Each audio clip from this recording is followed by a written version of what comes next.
जय Shri Krishna. Welcome to भक्ति ज्ञान योग चैनल।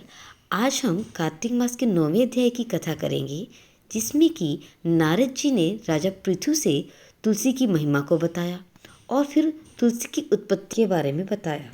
नारद जी ने राजा पृथु से कहा, हे राजन, आप सावधान होकर तुलसी की महत्ता तथा उत्पत्ति का प्राचीन इतिहास सुनिए। तुलसी पाप का नाश और पुण्य की वृद्धि करने वाली है। अपनी लगाई हुई तुलसी जितना अपने मूल का विस्तार करती है, उतना ही सहस्र युगों तक मनुष्य ब्रह्मलोक में प्रतिष्ठित होता है। यदि कोई तुलसी युक्त जल में स्नान करता है तो वह सब पापों से मुक्त हो भगवान विष्णु के लोक में आनंद का अनुभव करता है। जो तुलसी का बगीचा तैयार कर देता है वह उतने से ही पाप मुक्त हो ब्रह्म भाव को प्राप्त होता है। जिसके घर में तुलसी का बगीचा विद्यमान है, उसका वह घर तीर्थ के समान है। वहाँ यमरूज के दूत नहीं जाते। तुलसी वन सब पापों का नाश करने वाली है, पुण्य में तथा अभीष्ट कामनाओं को देने वाली है। जहाँ तुलसी के बगीचे की छाया होती है, वहीं पितरों की तृप्ति के लिए श्राद्ध करना चाहिए। जो प्रतिदिन आदर पूर्वक तुलसी की महिमा सुनता है, वह सब पापों से मुक्त हो ब्रह्मलोक को जाता है। पूर्व काल की बात है। कश्मीर देश में हरिमेधा और सुमेधा नामक दो ब्राह्मण थे। भगवान विष्णु की भक्ति में लीन रहते थे। किसी समय वे दोनों श्रेष्ठ ब्राह्मण तीर्थ यात्रा के लिए चले। जाते जाते किसी दुर्गम वन में वे परिश्रम से व्याकुल हो गए। वहां उन्होंने एक स्थान पर तुलसी का वन देखा। सुमेधा ने तुलसी का महान वन देखकर उसकी परिक्रमा की और भक्ति पूर्वक प्रणाम किया। यह देख हरिमेधा ने तुलसी का महात्म्य और फल जानने के लिए बड़ी प्रसन्नता के साथ बार बार पूछा, ब्राह्मण, अन्य देवताओं, तीर्थों, व्रतों और मुख्य मुख्य ब्राह्मणों के रहते हुए तुमने तुलसी के बगीचे को क्यों प्रणाम किया है? सुमेधा बोले, महाभाग, धूप सता रही है, इसलिए बरगद के समीप चलें। उसकी छाया में बैठकर मैं विस्तार से सब बातें बताऊंगा। मेधा ने हरिमेधा से कहा, विप्रवर, पूर्व काल में दुर्वासा के शाप से जब इंद्र का ऐश्वर्य छिन गया, उस समय ब्रह्मा आदि देवताओं और असुरों ने मिलकर क्षीर सागर का मंथन किया। उससे ऐरावत हाथी, कल्प वृक्ष, चंद्रमा, लक्ष्मी, उच्चश्रवा घोड़ा, कस्तूभमणि, धन्वंतरी रूप और भगवान श्री हरि और दिव्य औषधियाँ प्रकट हुई। अमृत को दोनों हाथों में लिए हुए श्री विष्णु बड़े हर्ष को प्राप्त हुए। उनके नेत्रों से आनंदवश आंसुओं की कुछ बूंदें उस अमृत के ऊपर गिरी, जिससे तत्काल ही मंडलाकार तुलसी उत्पन्न हुई।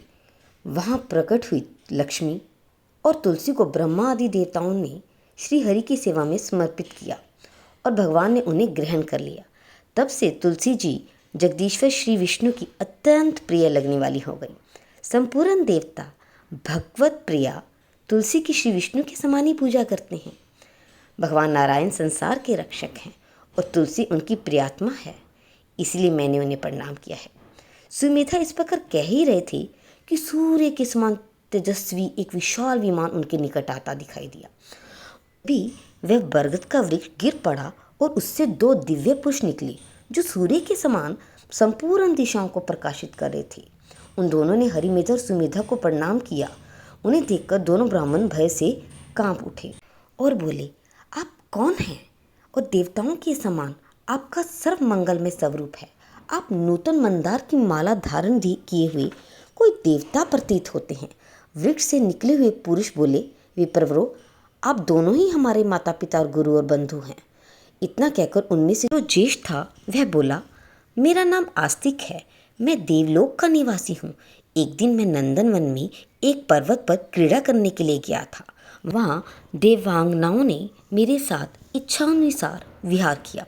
उसमें युवतियों की मोती और बेला के हार तपस्या करते हुए लोमश मुनि के ऊपर गिर पड़े।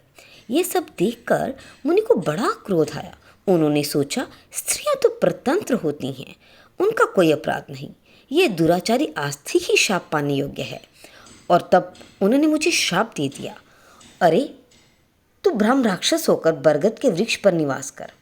जब मैंने उन्हें बहुत प्रसन्न किया तब उन्होंने इसकी अवधि भी निश्चित कर ली और बोले, जब तू किसी ब्राह्मण के मुख से भगवान विष्णु का नाम और तुलसी दल की महिमा सुनेगा, तब ही तुझे मोक्ष प्राप्त होगा। इस प्रकार मुनि का शाप पाकर मैं चिरकाल से अत्यंत दुखी हो इस वट वृक्ष पर निवास करता था। आज दैववश आप दोनों के दर्शन से मुझे शाप से छुटकारा मिल गया। अब मेरे इस दूसरे साथी के बारे में भी सुनिए।